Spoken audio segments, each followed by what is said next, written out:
Hey everyone, SweetJohnnyCage here. I'm here with a Let's Play of Dark Souls 1 version 1.0. This is running on a PlayStation 3 computer entertainment system off of the disc version of the game.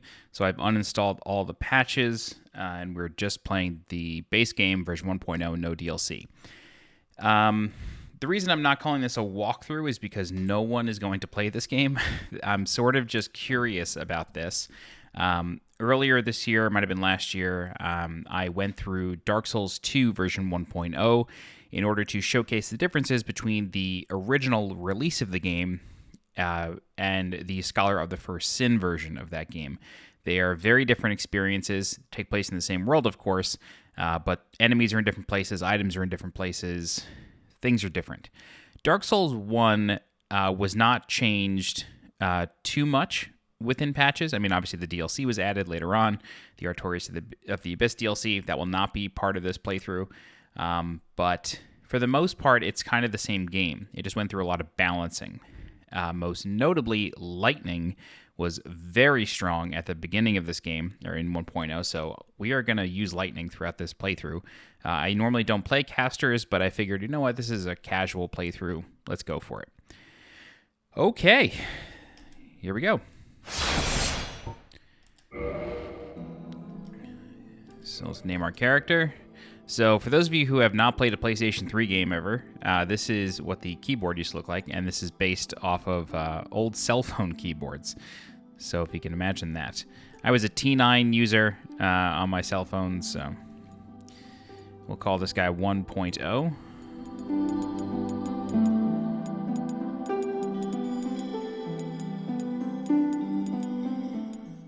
Okay, and then we'll do male. Actually, I think we did male in the last one. Let's do female in this one. Class, what has high faith? So the cleric has high faith. That's actually not bad. Wanderer typically gets a 10 strength, 14 dex. Cleric gets 9 strength, 8 dex, or 12 strength, 8 dex. I'm okay with this. Very low level on the cleric as well. So for the starting gift, if you've never played Dark Souls 1, the starting gift largely doesn't matter. The pendant is a red herring. It has no effect. It does not have an effect. Nothing has ever been figured out with this pendant. It's just a troll item. I think you can get it from a Snuggly the Crow trade. I think you can get all these from Snuggly Crow trades. I'm going to go with the Old Witch's Ring just because it allows us to speak with an NPC. And otherwise, I think you got to trade like a Titanite slab to the crow in order to get the Witch's Ring. So let's take that. I'll leave the physique, face, and hair and color and all that. And then... Oh, hello? Initialize? Is that what we need? Back. What are we doing? Accept. Oh, I have to pick one. Tiny head. Okay, great. Alrighty. So I'm going to skip the intro cutscene. Like I said, not much has changed within this version of the game. Basically, the only major change, aside from balance, is that more warp points were added to the bonfire list later on. I think it was 1.04 added a whole bunch. So in the base game, there were fewer teleport points. I don't know which ones aren't in the game. I didn't play Dark Souls upon release. I played it when it came to PC, so maybe like a year later, I think. So I did not play 1.0. It's the only 1.0 that I have not played. I guess I haven't played Demon Souls 1.0, but I know not much was changed in that. All right. Cool, go ahead and light the bonfire. I know the text was changed. You lit the bonfire. I think that was changed to bonfire lit. So this being the first bonfire, there's no options there. And for now, we got to go... Whoops, nope. That was a far range X button. Got to go through this door. And then we are going to say hello to the Asylum demon up there. And what's funny is you can actually see him through the window from the bonfire. He's right there. Top window. It's the same thing. We're just going to run past him. If I chose black fire bombs, we would be able to kill him, but I didn't, so we're not. Although it actually doesn't really matter. The black fire bombs just give you the opportunity to kill him reliably and a lot easier. However, even if you use black fire bombs and kill him, you will get the weapon, but you will not get the key. All right, so we get our weapon and shield.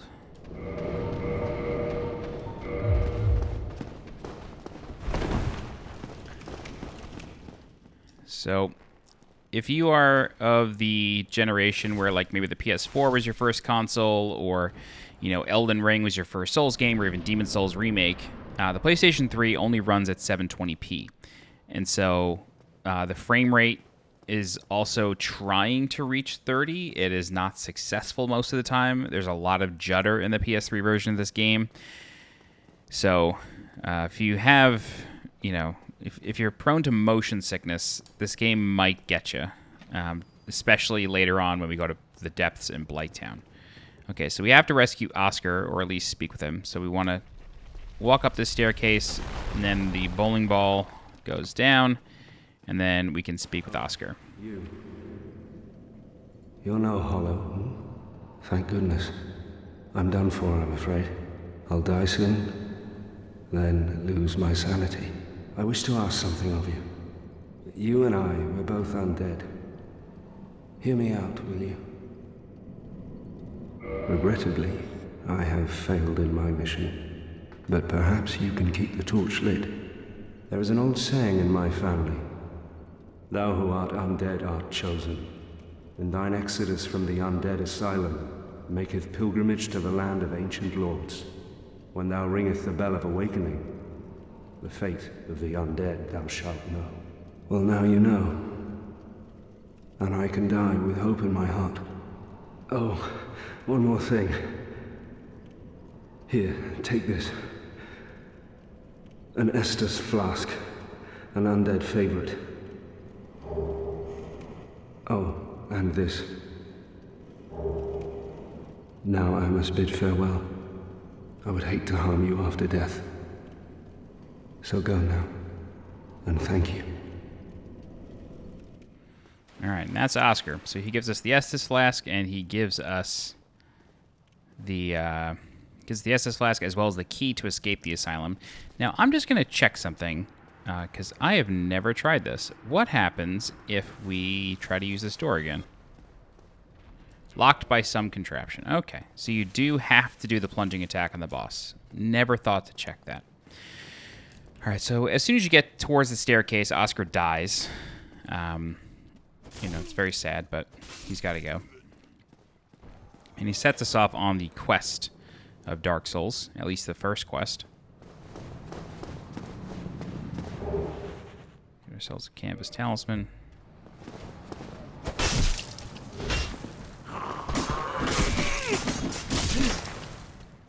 Oh, hollows. All right, let's be serious now.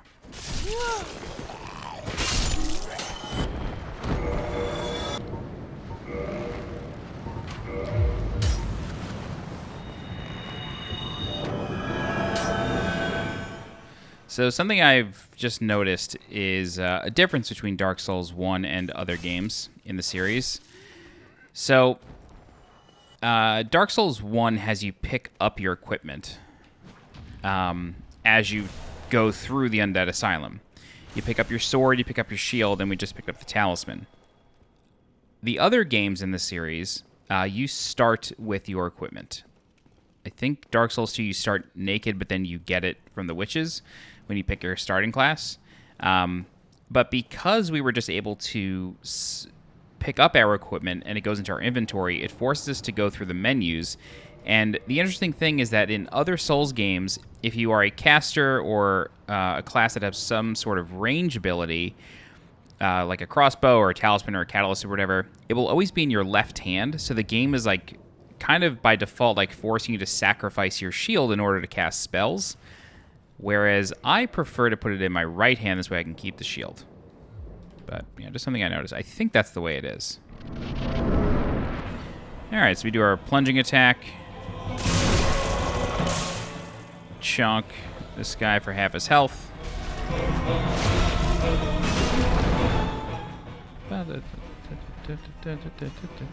So, this boss uses more or less the same exact moveset as Vanguard from Demon Souls. And that is sort of like a From Software staple almost, is reusing animations. And they're a big, if it ain't broke, don't fix it sort of company, which I kind of respect. All the games still end up feeling different because they're, in different worlds. Oh boy. Because they're in different worlds. But they reuse a lot of animations. All right, so we get the big Pilgrim key. And then use that on this door, and then we can escape the asylum. So we will return here soon enough to fight the stray demon as well as get the peculiar doll. But if you ever need to make a crow trade, the nest is right here. Unfortunately, we don't have anything to trade with the crows at this point.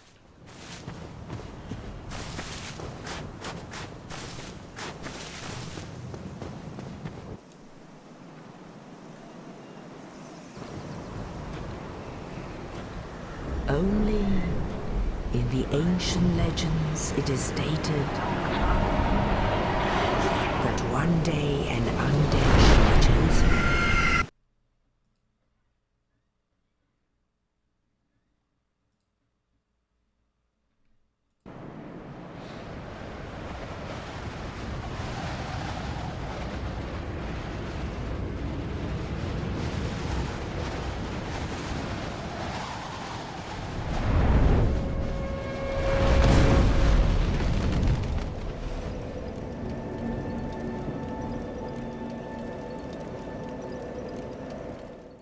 Okay, here we are in Firelink Shrine. And Firelink Shrine is the hub of Dark Souls 1, and whenever we find an NPC, chances are they will show up here. Our first and only friend for now is the Crestfallen Warrior. This is a Souls staple. I think there's a Crestfallen Warrior in every single game. Yeah, there is. And he's always sitting. Although I think Lenhard is standing in Dark Souls 3. Anyway, he's always there from the start. He's crestfallen. He's depressed. There are some items around Firelink Shrine. We have a humanity in the well. Unfortunately, you can't get in that well. You can by jumping, but I think you just end up dying. So, in addition to being a faith build, we are also going to make this a strength build as well. And one of the best strength weapons is actually located within Firelink Shrine, but we have to die to go get it. So what I'm going to do is I'm going to spend the souls that we got from the Asylum Demon, spend them at this bonfire, and you'll notice that the Estus Flask number went up to 10. That's because this bonfire, and any bonfire that is controlled by a Firekeeper, is pre-kindled. All right, let's level up. We get one level out of that. All right, let's do some endurance. And then what I'm going to do now is I'm literally just going to run to the weapon. We're going to get the Zweihander. It's a big two-handed sword. We're going to use that throughout our playthrough. It's a very strong weapon. Can easily take you to the end of the game. All right, so this is not it, but I'm just going to try to loot the graveyard here. And to me, this is like one of the most notorious things about Dark Souls 1. It's that in most games, let's pick Elder Scrolls for example, or Zelda, skeletons are typically like the weakest enemy in the game, right? And they usually go down really fast. They don't pose much of a threat. They will typically like die in one hit or so. Oh god, I'm definitely dead. Nope, made it. The binoculars are around here somewhere too. Oh god, Jason and the Argonauts over here. I don't really care so much about the binoculars. Skeletons are always like fodder style enemies. They're always super easy. and they're typically an intro enemy. In Dark Souls, that is not the case. Skeletons are quite deadly, and they are guarding a higher level zone that you're not necessarily intended to go to right away. You can if you'd like. Dark Souls is pretty open. You can do things in kind of any order you want with certain restrictions. You can certainly go to the Undead Crypt. Not the Undead, that's Dark Souls 2. Catacombs. In Dark Souls 1, you can certainly do that. I'm going to choose not to. Instead, we're just going to take that Zweihander. We can't use it yet. The stat requirements are quite high. It requires 24 strength, 10 dex. So we won't use it for a while. But we'll keep on going here. Try to make these Let's Play segments probably like an hour or so. Some might be longer just because of longer zones. All right, so we're going to have bombs dropped up. Yep. I called that.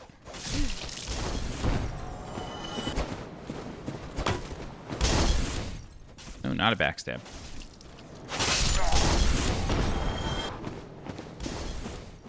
So I've mentioned before that the Crestfallen Warrior is the only NPC in Firelink Shrine at the start.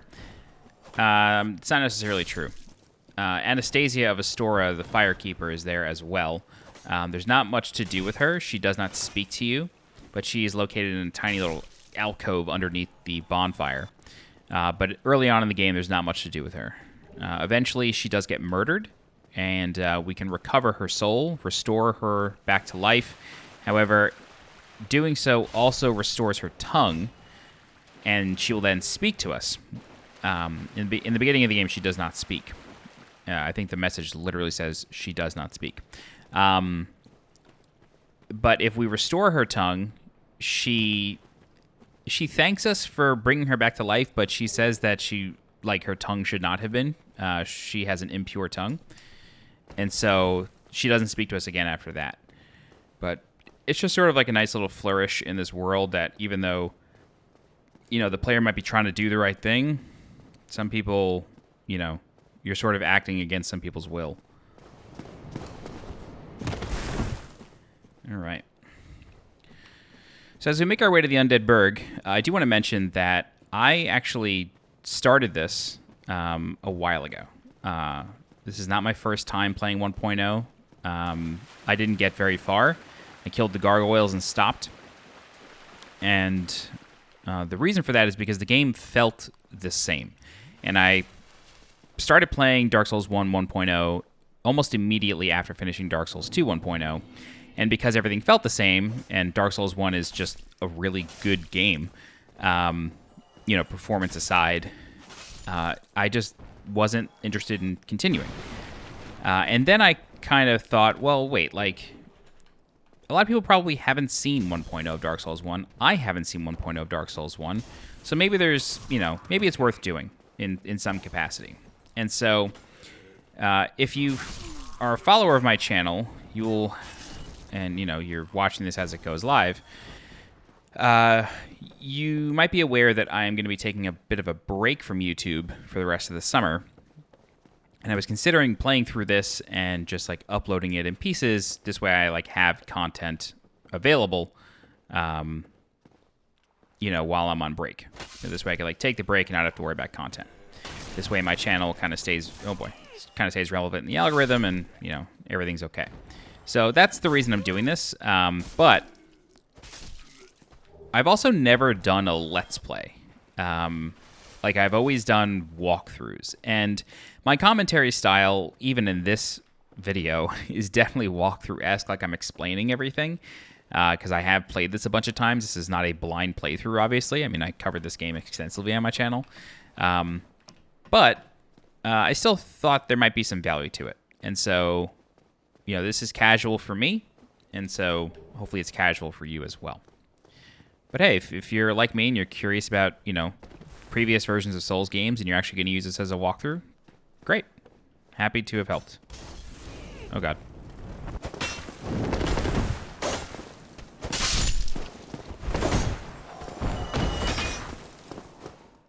Okay, there we go.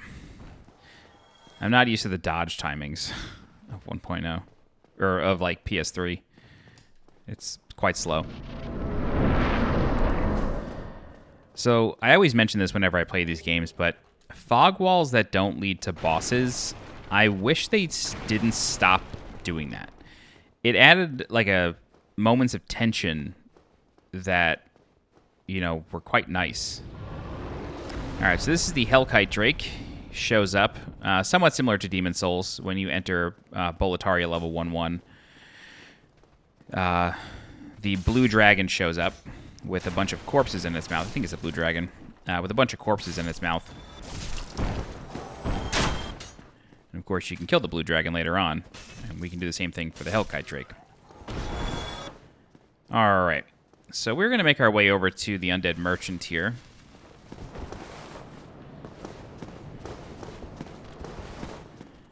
And these guys are... Oh. These guys...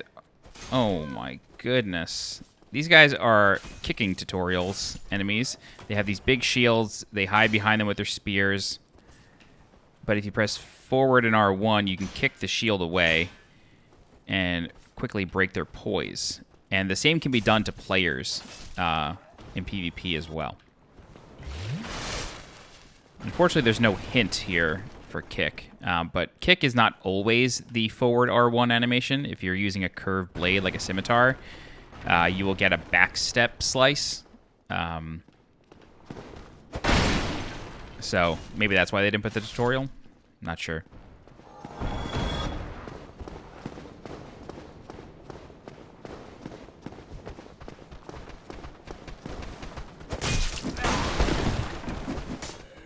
Wasn't sure if more baddies were gonna climb over the wall. Wow. I'm gonna be honest with you. All I was doing there was mashing R1, thinking I could tank this, I could tank this, I could tank this. But you know what? That just goes to show you that Dark Souls doesn't care how many times you've played the game. You always have to respect it. Always have to respect it. This is the PS3 version, like I said, so the load times will be somewhat lengthy. Nowhere near as long as Demon Souls, if you watch my playthrough of that. Nowhere close. Unfortunately, because we're playing on PS3, that does mean that, or because we're playing on 1.0, it does also mean that we won't be able to see other players online, which is a bummer. It really always bums me out, especially here in Firelink, when somebody rings the Bell of Awakening after killing the gargoyles. You can hear it in your world, which is just, I think, such a nice thing.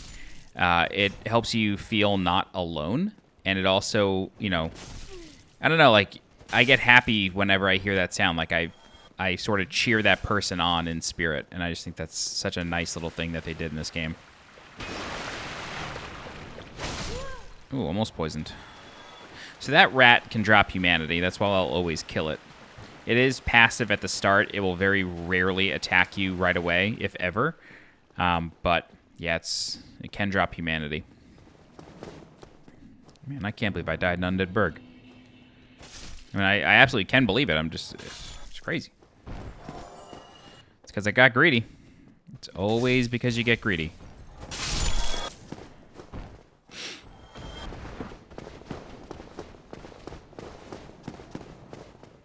And I also did not light the bonfire here.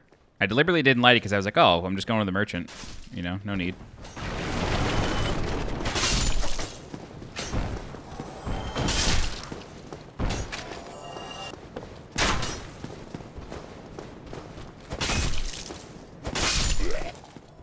I do love that death rattle. It's so nice. It's like choking on blood or whatever.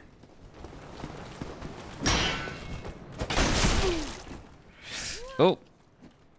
Oh my god, why is the kick not connecting?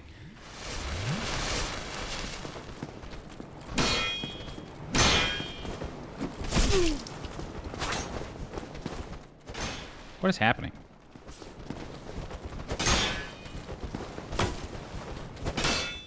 Forward R1. Nope, that's not forward R1. It's funny, the clang is the kick. Is the cleric just so weak that it doesn't matter?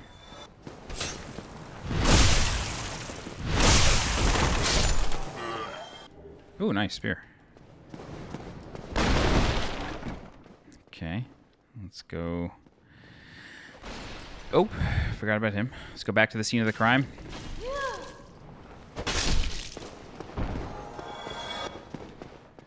Get our souls back.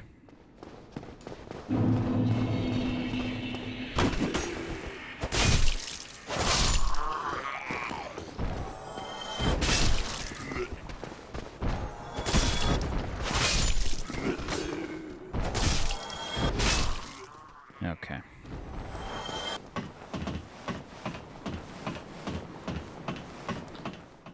Oh, wait, this is to the roof. Okay, I don't want to do that yet. Okay. So, Dark Souls 1 introduced quick sliding along ladders. So, if you press circle, if you just tap it with no direction, you end up sliding down the ladder. They slightly changed that in the future games. Well now, you seem to have your wits about you, hmm? Then you are a welcome customer. I trade for souls. Everything's for sale.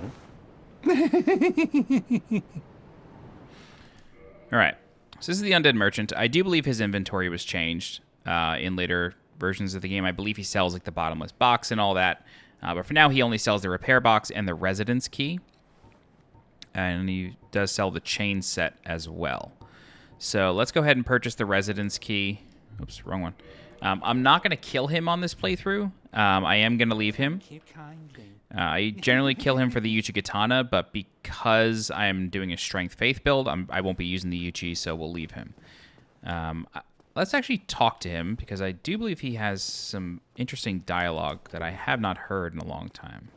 Is that better than what I'm wearing?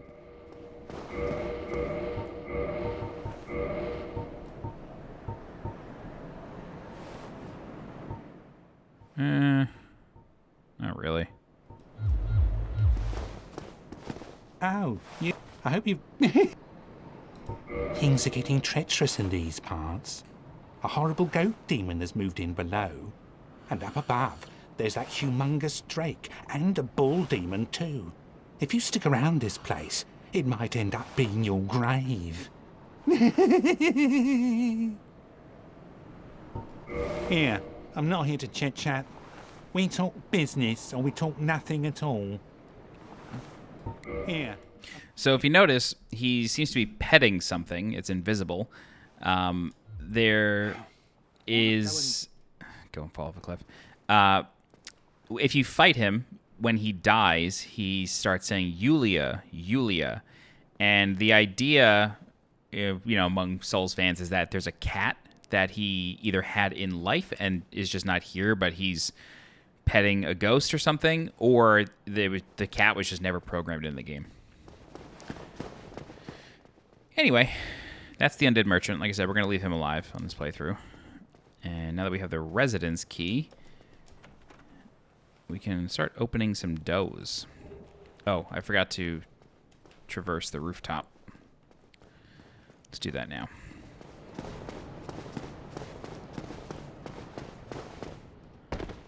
I do like that he gives you an idea of like the threats of the Burg, and more or less tells you about 3 bosses or 2.5 bosses. Hellkite Drake is not really a boss, but it has a boss's amount of health. Alright. Alright, so this jump is always a bit tricky. Let's see if we can get it. Got it. You gotta jump really late.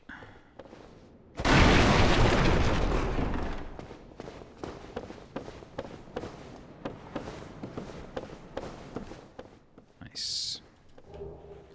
And you get yourself a crossbow. Okay.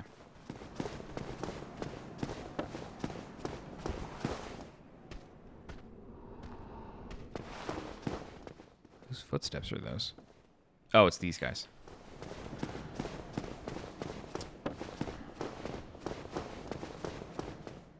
When did we get a soft humanity? So the counter in the top left, for those of you who never played this game, that is your soft humanity counter. There's two kinds of humanity in this game. There's hard humanity and soft humanity. Hard humanity are items. They're little black sprites that you find. Sometimes you could find twin humanities, which grant you 2. Whenever you use a humanity, your humanity counter goes up, and that helps your item discovery to a max of 9. But it also allows you to use a couple of the game's systems. Most notably is the online. So you can't summon players into your world or even NPCs into your world without turning human. And you turn human by selecting reverse humanity from the bonfire menu while you have at least one soft humanity. And then you will spend that humanity. Sorry, this one could be a little tricky. You will then spend that humanity to become human. Becoming human affects certain things, but it mostly just gives you access to the online features of the game. Why is this door closed? Oh, I thought the other guys came out of here. Weird. I think their position was adjusted in later games.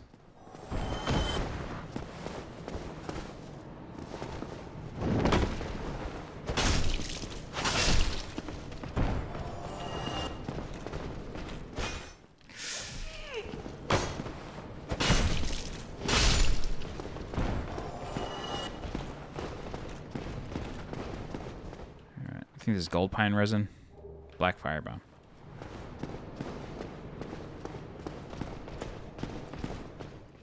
Sounds like the Black Knight is moving.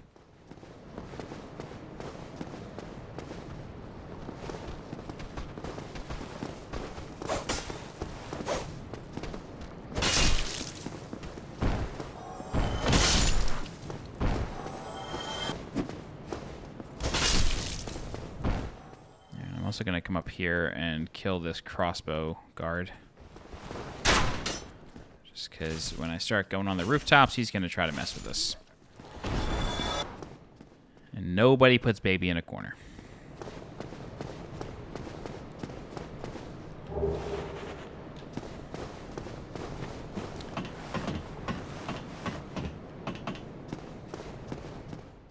Oh, that's what happened. The bomb throwers from up here fell here. And then they might have closed the door instead of opened it. Alright, so because we have the residence key, we can open this. And the residence key is also used to rescue Griggs of Vinheim later on in the game. So it's a very worthwhile purchase. I think this is the gold pine resin. Yeah. Okay. Alright, I'm going to do this normally. I don't like approaching it from the rear.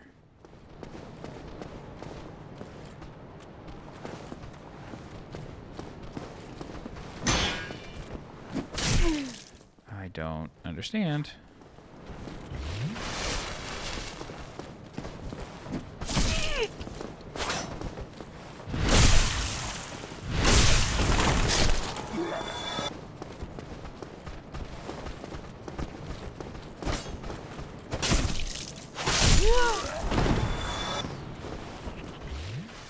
I should really use heal.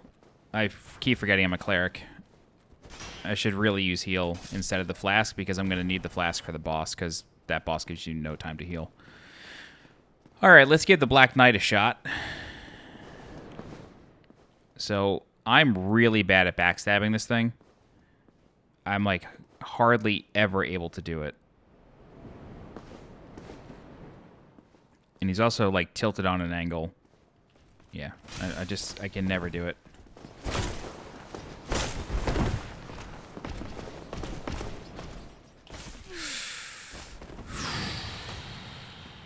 Oh boy.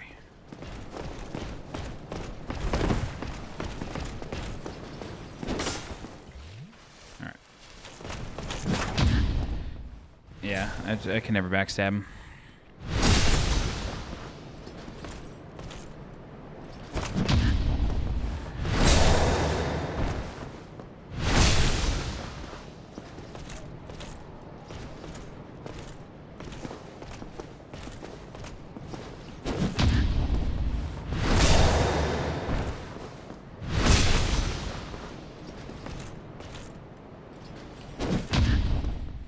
This guy has a pretty generous parry window. That felt really early to me.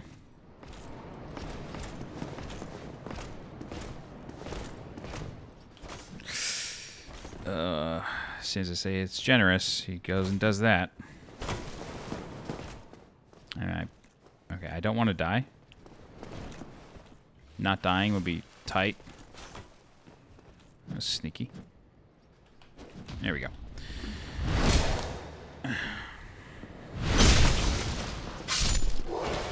I love their screams. I love how Black Knights die. It's such an iconic sound to me.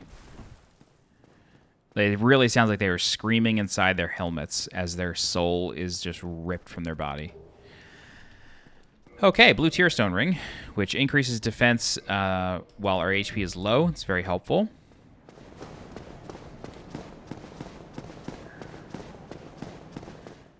And now we can deal with a flaming barrel. So we're just going to bait him to kick it. There it goes. And then just avoid it. Alternatively, there is a way to like successfully dodge it. I'm just really bad at it. I've done it like once in my life. But some people are good at it. If you're feeling saucy, go for it. All right, so I will say if you took the master key and you tried to open this door, that would lead to Havel the Rock Johnson and swift death. But you can access Darkroot Basin from there. But again, it is guarded by Havel the Rock. So there is a crystal lizard on this floor. I think it's on top floor. Oh.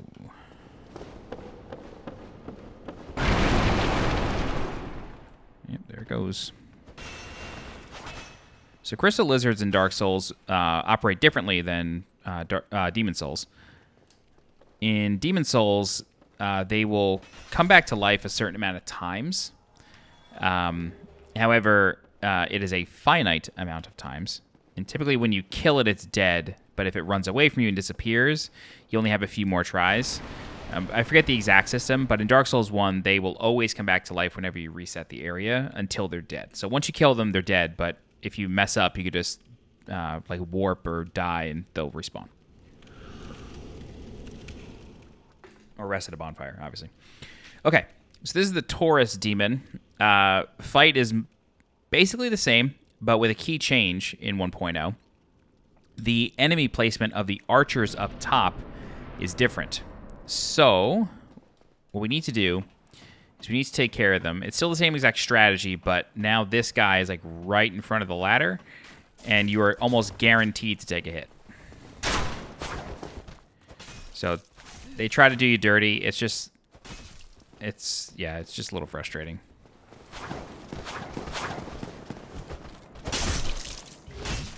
I love that they can heal. I really do. It's obnoxious, but I think it's cool that enemies can do what you do in this game.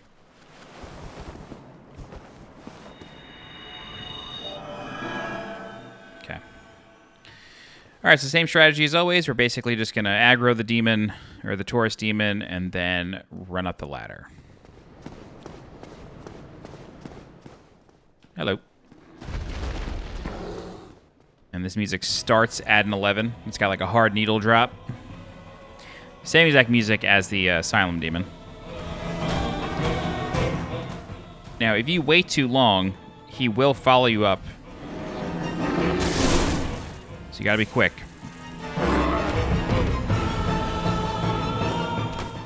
And then as he's turning around, you need to be very careful. Keep an eye on your stamina. Don't get too crazy. And once you're clear, make a run for the ladder. You should be okay. You can do a jump slash, and that can clip you on the ladder. So just be careful. But once he starts looking at you, that's when you want to drop. This may boot us into a corner here. Oh, hello. That's weird.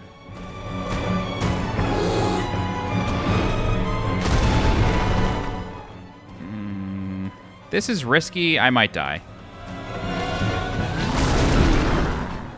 Okay, not dead, but not healthy.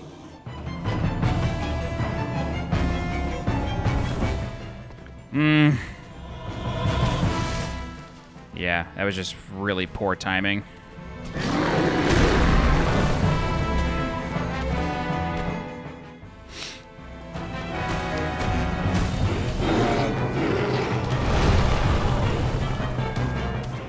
Excuse me.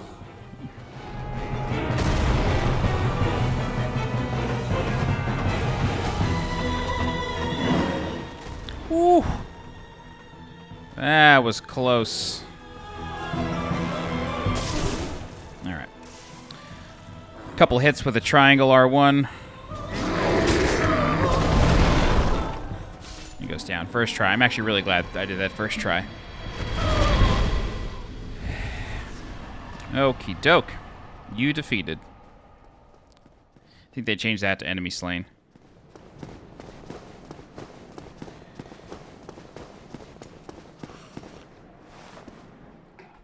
I was attempting to play with one hand and drink tea at the same time. I don't think there's anything in these, but it's fun to break things.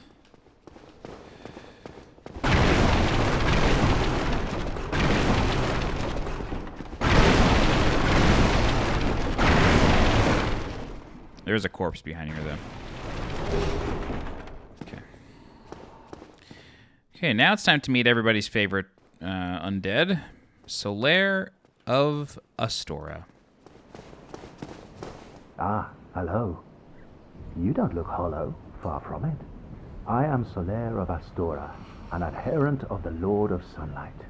Now that I am undead, I have come to this great land, the birthplace of Lord Gwyn, to seek my very own son. You find that strange? Well, you should. No need to hide your reaction. I get that look all the time.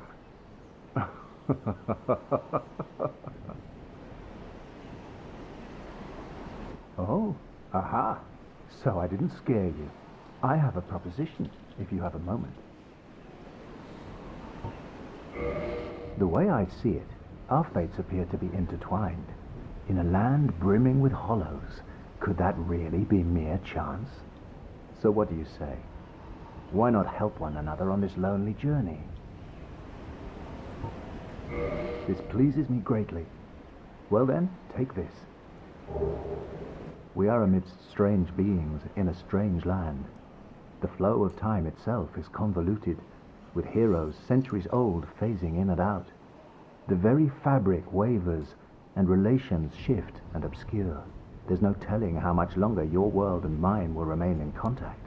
But use this to summon one another as spirits, cross the gaps between the worlds, and engage in jolly cooperation. Of course, we are not the only ones engaged in this, but I am a warrior of the sun.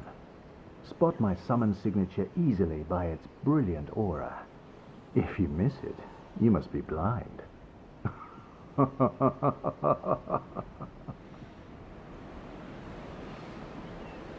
Oh, hello there. I will stay behind to gaze at the sun. The sun is a wondrous body, like a magnificent father. If only I could be so grossly incandescent. All right, so that's Solaire, and I really appreciate that Dark Souls 1 gives an explanation as to why you are able to summon people into your world. Every other game just kind of does away with that. I think it'll always say it in the item description, but no one really talks about why it works, you know? I just like it. Okay, so this is the Hellkite Bridge. And so what we need to do... Oh, God. The crossbows. The crossbows got me. We needed to get to that staircase. That's what we needed to do.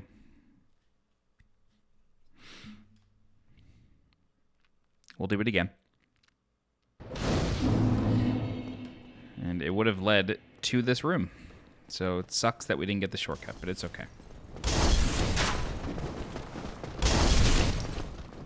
Oh, Jesus.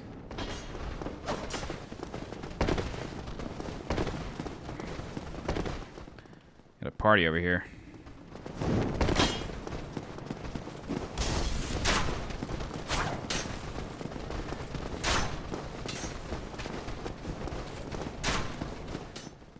Alright.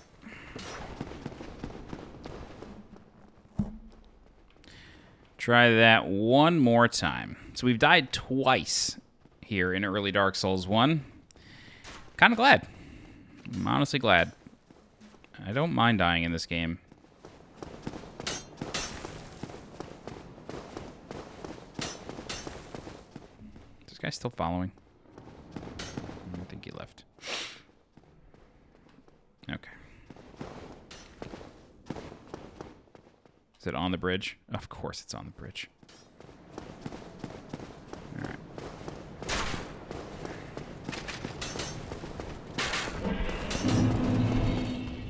Alright. So, that bridge is actually an excellent place to farm souls early on in the game. For that reason, you can literally just walk up, have the dragon breathe on him, walk down, you're done. Okay, so this is the shortcut back to the Undead Burg. And so now we have a couple of choices. We can either go through the aqueducts, which is this way. It does lead to a pit of rats. However, it does avoid the dragon. But avoiding the dragon is actually a lot easier than you would think. So what you want to do is you just want to stand here. And eventually the dragon will drop down. And you can either fight it or just leave it and run behind it.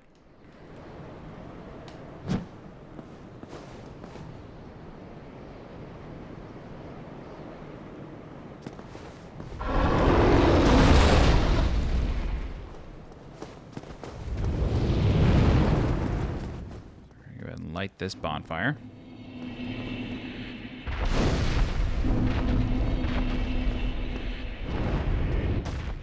And then this right here.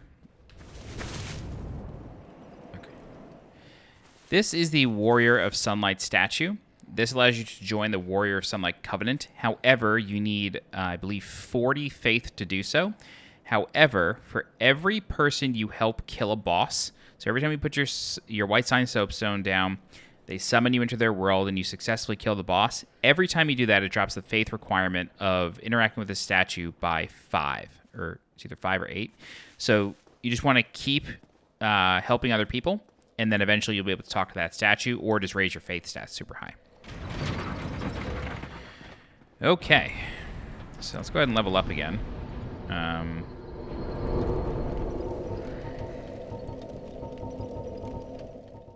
and then let's start. We'll start doing strength next. Okay, so there is another Black Knight up here. So let's try to take care of him. He's a two-handed sword-wielding Black Knight. We're primarily going to rely on fishing backstabs, not so much parrying.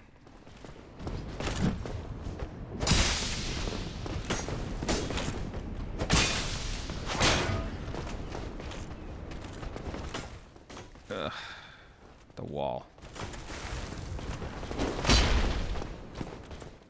Oh my god. Wait, did somebody follow us up here? Oh, we're fucked. Pardon the language, but yeah. I guess we gotta kill that skeleton. 3 times, 3 deaths.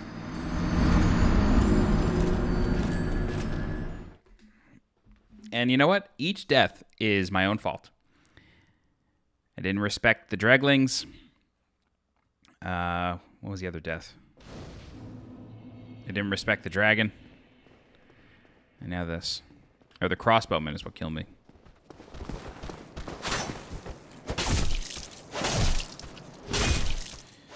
Okay.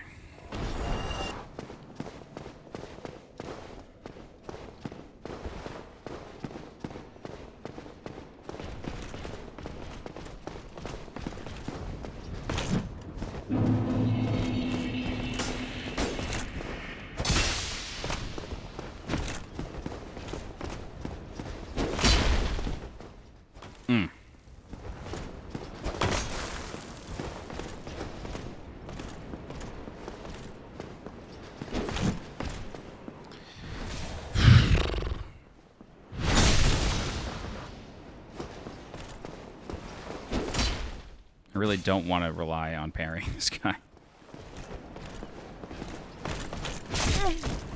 I tried it there, failed miserably.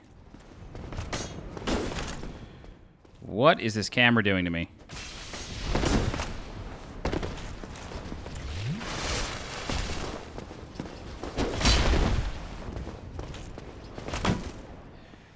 Oh my god. There we go. Oh, you son of a beast. All right, let me run down. Heal proper. He should not follow us all the way. I'd be amazed if he did.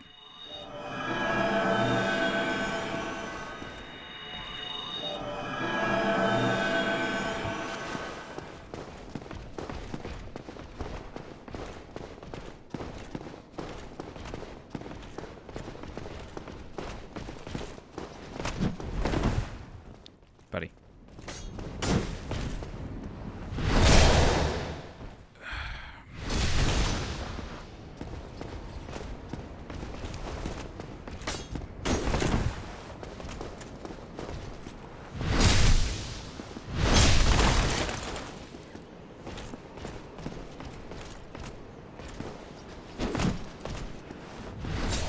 I guess he's not a two-handed sword. He's definitely using the greatsword, though.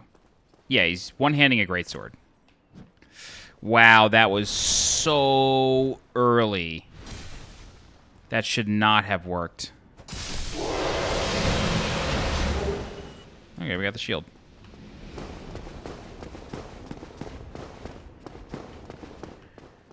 Okay. Onward and upward, literally. So, right here we have a whole mess of undead. And so we actually have a couple of choices as to what we want to do. Obviously, there's an armored boar, very menacingly standing there. However, if you see past the boar, there is a treasure. It's on top of a staircase that is beyond a portcullis. If we are able to run past the boar successfully, we can get to the other side of that portcullis. Otherwise, if we take too long, an undead will close the portcullis, or a dregling will close the portcullis on us, and then force us to take the underground route. Now, what I will mention is that it's actually a bit easier to take the underground route, solely because the boar can end up on the other side of that gate with you, alongside a bunch of other enemies. So, that is the route we are going to take. Actually, for the sake of the Let's Play, I'm going to try it once, and even if we die over there, we'll just spawn back at this bonfire, so it's no big deal. Alright, so I'm going to try to aggro the boar. Oh, shit. Yeah, there's no way I'm getting this. Nope, already dead. Okay, I tried. It's fine.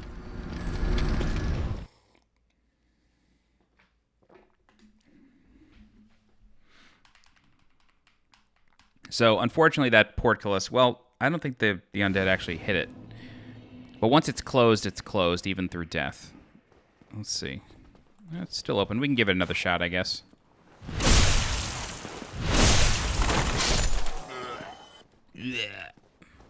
Love it.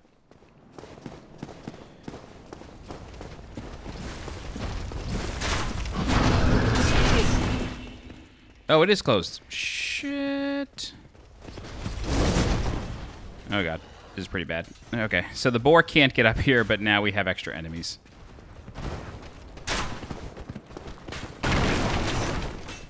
Okay, where are you going? I'm gonna take care of the archers. Camera.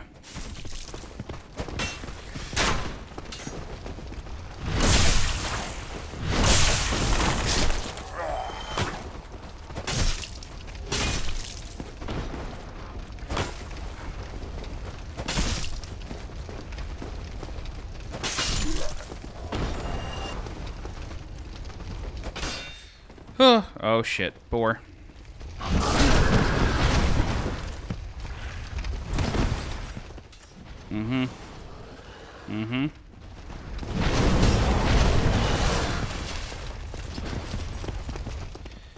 Bro, Dark Souls 1 does not mess around. This game does not mess around. It is a hard game.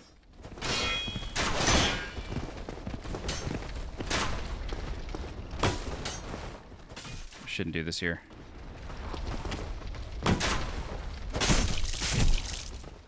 Oh, God.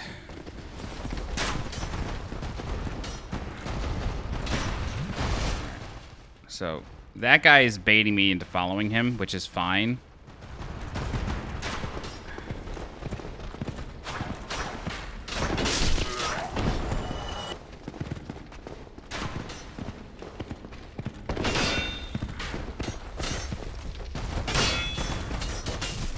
Oh my god, boar.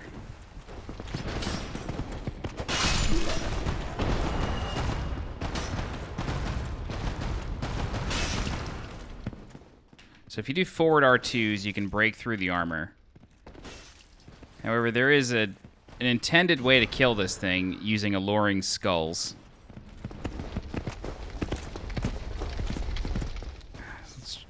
Oh, God.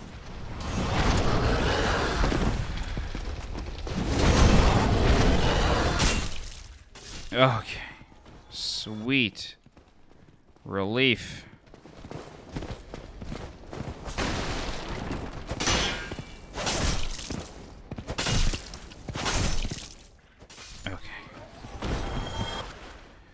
Whew. Dark Souls 1, baby. Game is too real. All right. On a corpse over here, not here, but just never really looked over that cliff. On a corpse over here. Can you see the moonlight butterfly from here? No, you can see the Anorlando wall. Okay. Just curious. All right. On this corpse here, we have alluring skulls. And alluring skulls lure enemies into things. And you'll notice that the alluring skulls are right on top of this fire here. So what we're going to do is we're going to put alluring skulls onto our hotbar. And then we're going to drop them into the fire here. So it will attack the skull. Oh, I'm just supposed to... Yeah, that should work. And then it just gets into the fire and takes a bunch of damage. So that's like the intended way to kill this thing, more or less.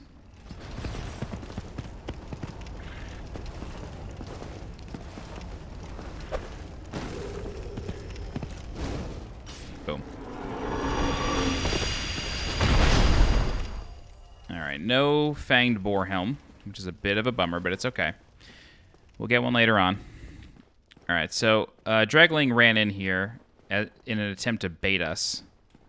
That's because there's a whole bunch of Dreglings in here.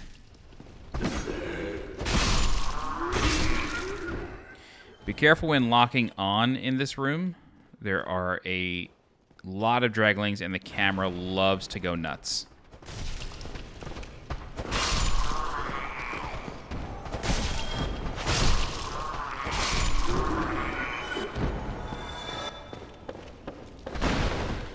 Yikes. Okay. The mystery key opens up the cell that contains Lautrec the Embraced. And we will meet him. We'll meet him in the next part. I'm not going to do the gargoyles in this part just because we're coming up on an hour, and I want to try to keep these to an hour or so.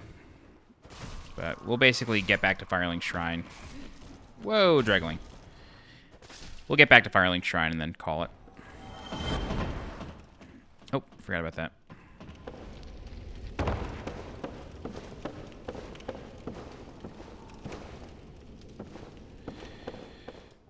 All right.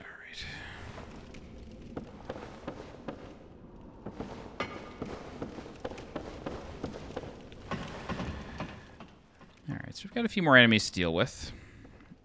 We've got a fog door here.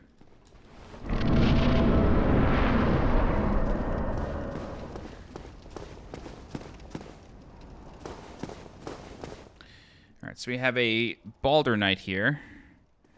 We're going to approach slowly in an attempt to backstab him.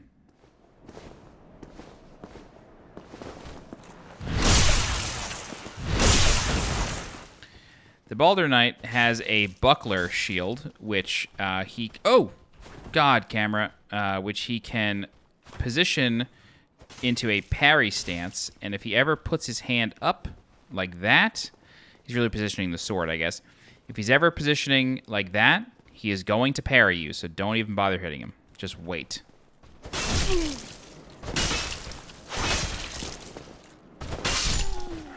And this is the kite shield. Or the night shield, sorry. Where's the kite shield? Where is the kite shield? I thought that was the kite shield. Anyway, moving on. Alright, so we have a spear draggling here. I really think they modified the kick later on to either be more powerful or actually, like, knock people out of animations. Because I don't remember ever having a hard time with spear knights like that.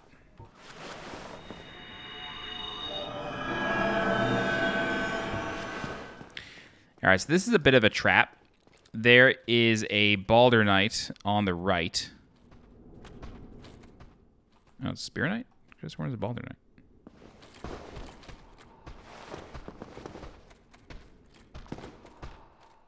No, I can hear him breathing. There he is.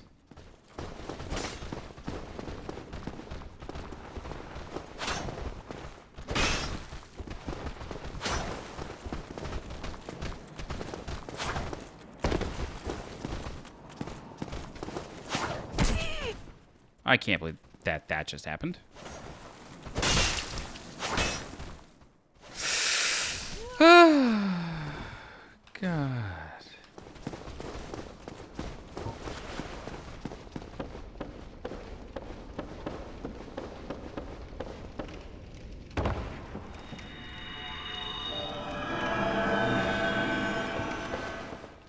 I don't know if it's the low frame rate or if I'm just, like, I haven't played this in a long time, but this game is tough. I am on the struggle bus.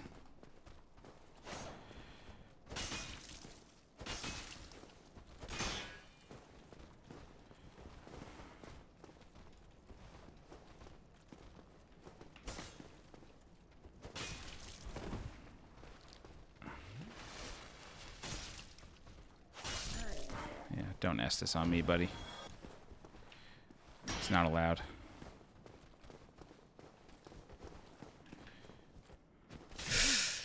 God. I thought I could do a jumping attack. Playing the wrong game.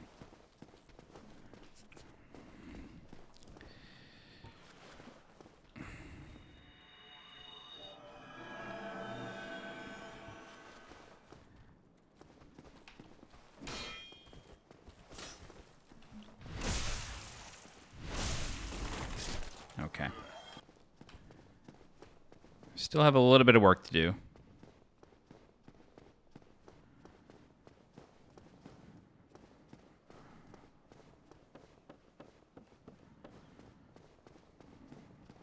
Although I'm mildly tempted to just go to Andre. Just because I am worried about this area. Mostly because of the Baronite Knight. Ooh. No. Oh, God. And the arrow.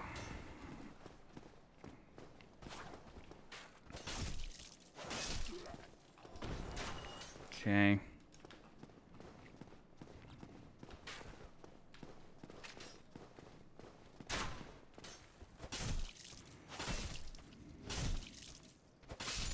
Okay.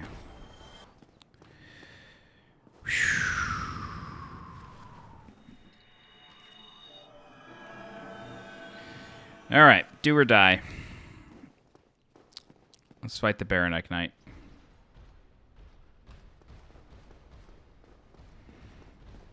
It's always better to fight him out here because you have the Channeler inside, and the Channeler can not only attack you, but buff the Baronite Knight. You don't want that to happen.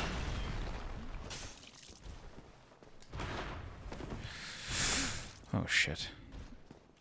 If he hits me one more time, I'm going to Firelink. I'm not going to bother.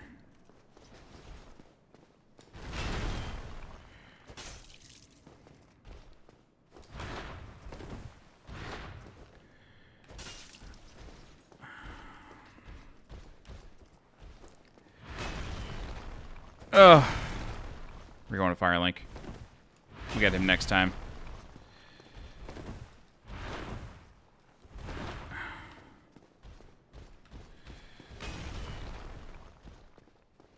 Oh, please make it. Please make it.